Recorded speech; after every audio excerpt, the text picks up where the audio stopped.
আসসালামু আলাইকুম। কেমন আছেন সবাই? সবাইকে জানাচ্ছি ঈদের শুভেচ্ছা। ঈদ মোবারক। আ তো কেমন চলছে আপনাদের ঈদের প্রিপারেশন? অনেক আগের এই ভিডিওটি আজকে একটু সময় পেলাম।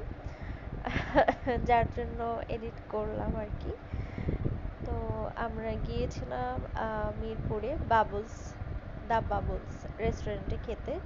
তো সেখানকারই কিছু ভিউ আমি এখানে শেয়ার করেছি ভিডিওটিতে। আমার আসলে রুফটপ যে রেস্টুরেন্টগুলো থাকে সেগুলো বেশ পছন্দ।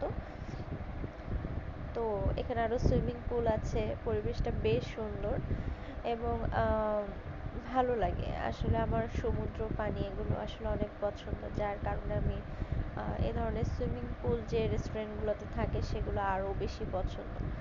আর এখানে আসলে সব কিছুই রয়েছে রেস্টুরেন্টের মধ্যে।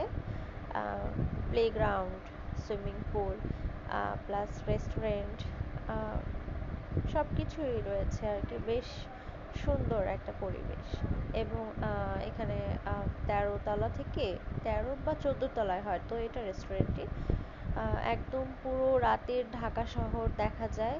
ভিউটাও অনেক সুন্দর। আমার মনে হয় যে যারা রেস্টুরেন্টে যেতে পছন্দ করেন অবশ্যই এই রেস্টুরেন্টে একবার যাবেন। এই রেস্টুরেন্টের একটা বিষয় হলো এন্ট্রি টিকিট ৩০০ টাকা। ৩০০ টাকা মেবি এন্ট্রি টিকিট দিতে হয়। তো জনপ্রতি আর কি ৩০০ টাকা করে দিতে হয়। আপনি যদি কিছু খান সেখান থেকে তখন টাকাটা তারা মাইনাস করে আর কি।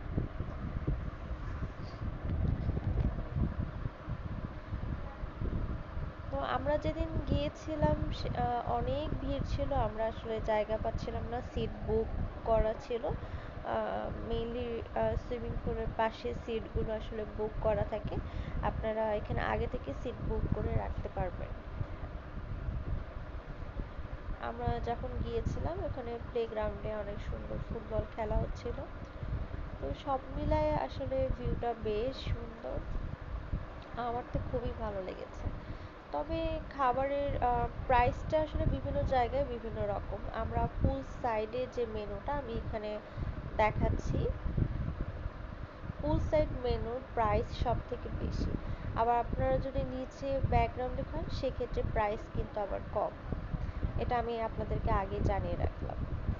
এটা আসলে আমি ১ম এ জানতাম না। পরে নিচে যখন আমরা নামি, নিচের ব্যাকগ্রাউন্ডে তখন দেখি যে সেখানে প্রাইসগুলো একটু ডিফারেন্ট আছে। কম বেশি অবশ্যই আছে। তো এটা আসলে স্বাভাবিক পুল সাইডে